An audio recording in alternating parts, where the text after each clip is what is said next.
Salut à tous et bienvenue sur un nouvel épisode de 15 minutes un skill. Donc je suis en compagnie de Fiona aujourd'hui. Salut Fiona. Salut.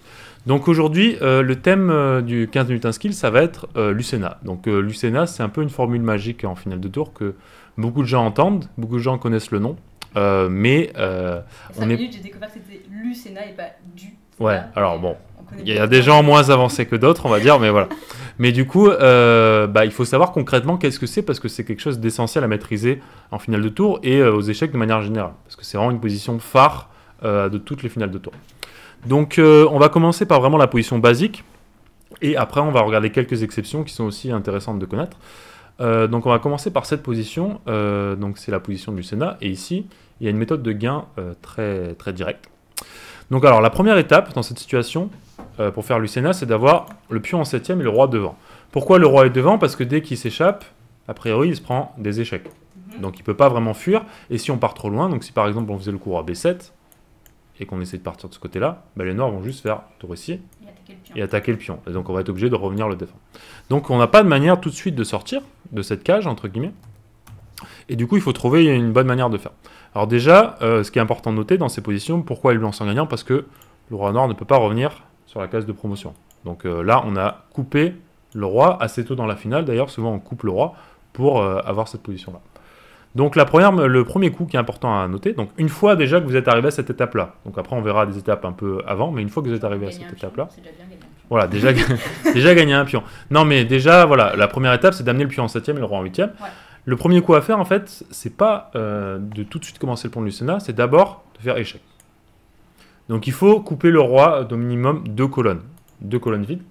Donc pourquoi il est coupé 2 colonnes? Parce que si les noirs jouent roi D6 pour se rapprocher du pion, on peut se dire mais c'est super fort, mon adversaire va faire ça.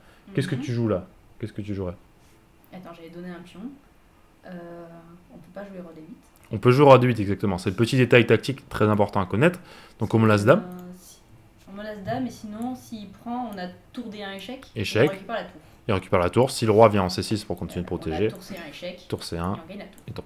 Et après, tout le monde, je l'espère, s'est maté avec roi tour contre roi. Alors, c'est pas le cas, vous pouvez demander dans les commentaires si vous voulez un tuto là-dessus, mais dans cette finale, on va partir du principe que vous savez le faire. Et l'avantage en fait que le roi soit en D6, c'est que derrière, la tour peut pas venir faire échec en D2, parce qu'il y a un roi au milieu. Voilà, donc exactement. On va pouvoir damer, Exactement, parce que si on fait, donc après le coup normal roi F7, si là on fait roi D8 comme tu l'as dit, tour D2, échec, et on doit retourner se cacher. Donc après roi F7, commence la deuxième étape de notre plan. La deuxième étape de Lucena, c'est de créer le fameux pont de Lucena. Donc pour créer un pont de Lucena, on va avoir besoin d'une tour en 4e rangée. Bon, pourquoi une tour en 4e rangée? Donc on va jouer tour 4. L'idée c'est que le roi, quand il va le sortir, il va avoir besoin de la tour en bouclier, en protection. Et pourquoi on a éloigné le roi loin pour faire ça? Parce que, je vous montrerai après pourquoi, mais on a besoin que le roi ne puisse pas revenir, une fois que les tours s'échangent, assez près pour défendre du pion. Donc admettons les noirs attendent, je joue tour C1, on joue roi B7, je joue tour B1 échec. Alors on peut aussi jouer par exemple juste attendre, hein. Et sur tour C2 on peut éventuellement, dans cette position, juste faire dame. Donc en fait les noirs sont obligés de... Là on récupère cette finale. Donc les noirs sont obligés de faire échec. On revient en C6, on remenace toujours de faire dame, ils font échec, on fait roi B6. S'ils font échec, l'idée c'est que maintenant on peut faire roi C5, tour C1 et tour C4. Donc on bloque l'échec, au prochain coup on va faire dame. S'il échange, on remange et on fait dame au prochain. Donc pourquoi c'était très important de faire la première étape, de ne pas oublier cette première étape? Parce que si on joue tour D4 ici, et qu'on joue la même méthode, donc je refais rapidement, là ça marche plus du tout, parce que tour C4, prise, le roi est assez proche, et du coup il gagne le pion. Et du coup, c'est quoi la nuance sur la 4e ou sur la 5e? Alors, bonne question. En fait, la 4e suffit, mais on pourrait faire la 5e, c'est juste que souvent... pardon, donc la ligne principale, c'est ça. Roi F7, donc tour 4. C'est juste que souvent, si tu vas sur la 5e, le roi peut t'attaquer tout de suite. Mais en soi, si au lieu de venir en F7, il vient en F6, la tour 4, il peut l'attaquer aussi tout de suite. Hein. Oui, et là, on va voir justement, mais c'est une bonne remarque, on va voir justement comment gagner quand notre roi vient attaquer aussi loin. Parce qu'en fait, quand il vient attaquer en 4e, il est très loin de la 8e. Alors que quand il vient attaquer en 5e, il est encore à un coup de la 8e. Okay. Tu vois, c'est ça la nuance. Donc du coup, si on joue donc tour 4, donc déjà, je vais juste vous montrer juste un autre détail. C'est qu'après ça, parce que là tu me parlais de tour dans 5e, c'est très important. Si les noirs ne font pas échec, ils attendent juste. Là, on fait tour E5. Ok. Pour passer la tour en C5, et bah là, il peut l'attaquer, mais maintenant, on s'en fout, on fait tour C5, et on gagne. On court-circuite. Voilà, on court-circuite la tour. Donc, c'est ça l'idée. Donc, pourquoi on commence pas par tour E5, effectivement? Parce qu'il y aurait roi F6. Par contre, bonne remarque, qu'est-ce qui se passe si, après les noirs font roi F6, tour E4, les noirs viennent nous embêter avec roi F5? Ici, il faut switcher de méthode de gain. La deuxième méthode de gain, si le roi noir est trop loin de la 8e, c'est donc non pas de faire un pont, mais de monter en 8e. Pourquoi? La raison est assez simple, c'est que la tour contrôle la case de promotion, donc en fait le roi n'est plus obligé d'être au contact du pion. Donc si par exemple il revient, roi F6, je sors mon roi, on a dit qu'on faisait échec, ben là en fait je vais juste zigzaguer vers la tour. Si tu fais tour C2, ben, je peux faire dame, et si tu fais tour A2, je vais juste zigzaguer. Oui, jusqu'à ce que tu puisses plus faire échec. Voilà, alors surtout pas en C4, hein, parce que là il y aurait toujours... voilà. Oui, on va éviter Faut- de donner le pion, mais... Faut rester attentif. Mais on revient en fait en zigzag, c'est pour ça que je dis zigzag, parce que tu fais ça quoi. Tour A2 et roi B3, et après on fait dame au prochain.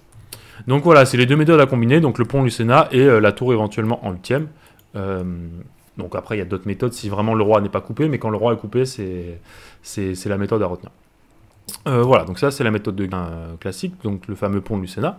Donc on va voir comment ça s'applique à un cas un peu plus normal.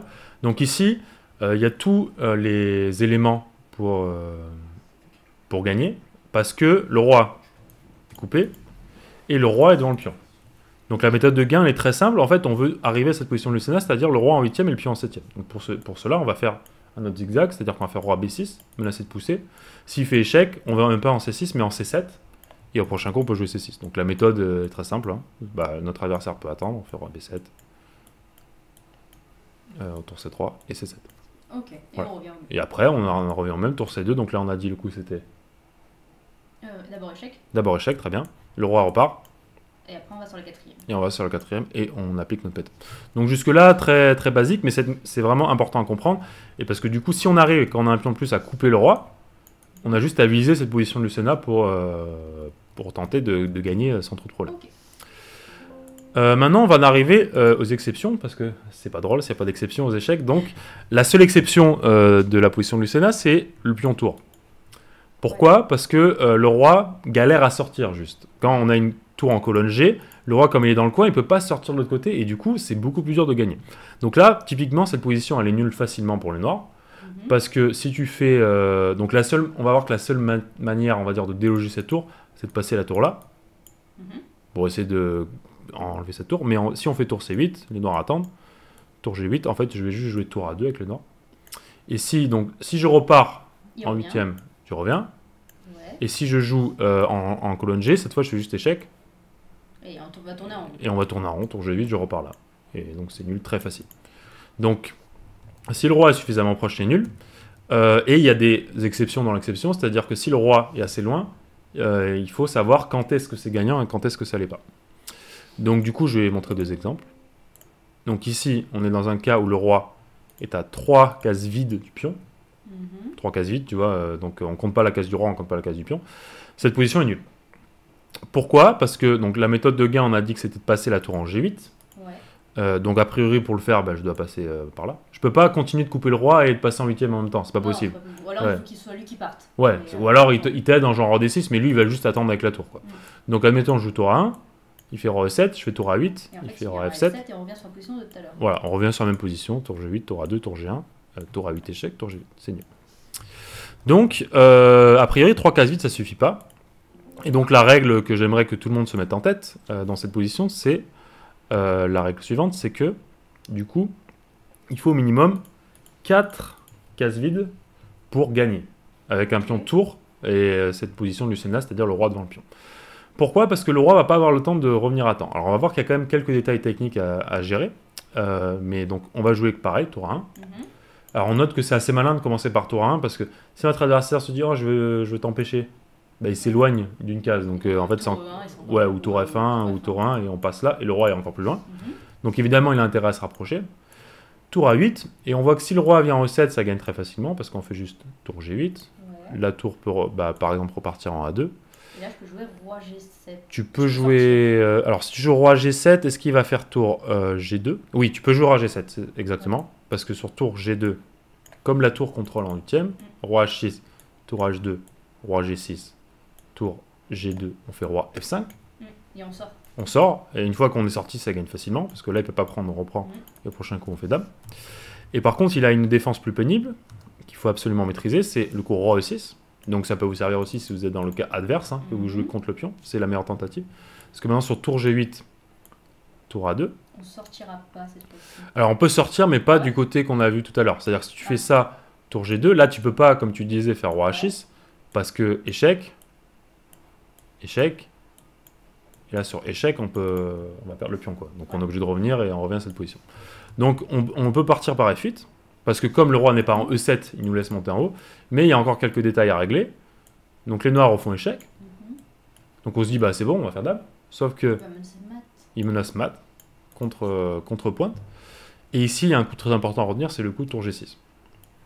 Donc, échec. On se dit, ça va parer le mat. Roi F5 attaque la tour. Là, on ne fait surtout pas dame, parce qu'il y aurait tour échec. Ouais. On gagne la dame. Donc, on fait tour échec. Ah, pour damer sur échec. Voilà, pour damer sur échec.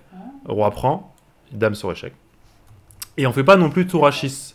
Parce que tour H6, ça pourrait dire, mais c'est facile, je mets la tour derrière le pion. Mais en fait, ça aussi, c'est nul assez facilement.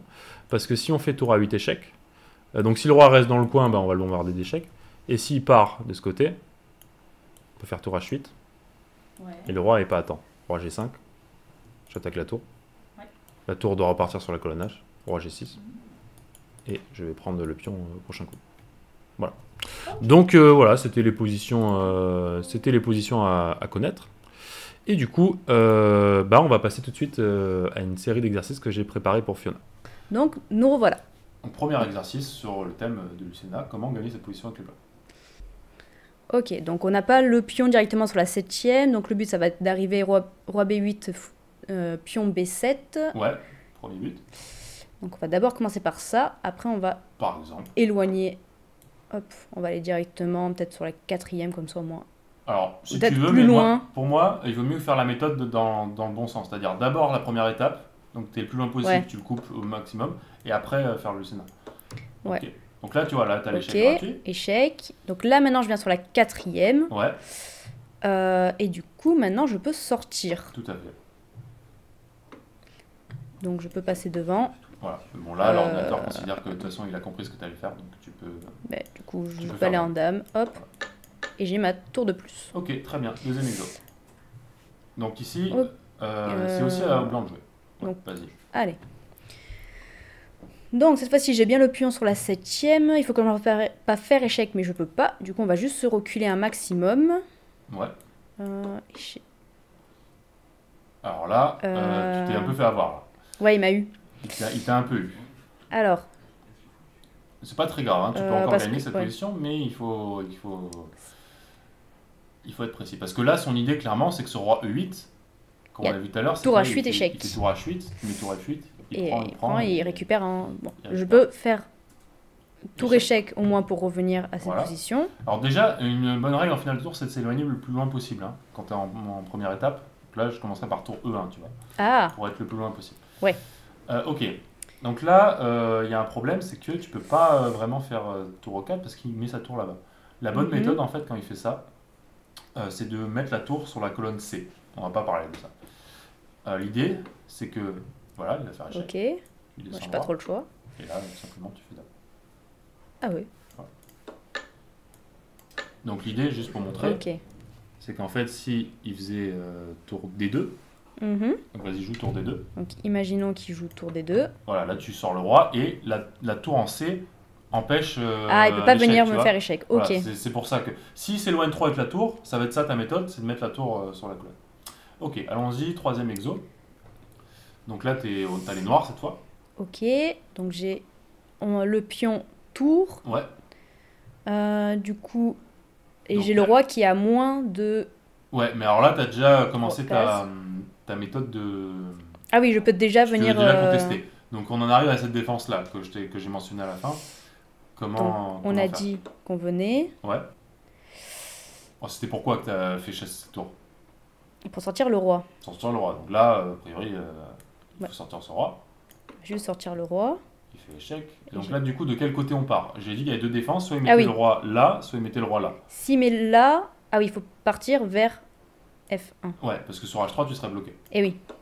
Donc il te refait échec.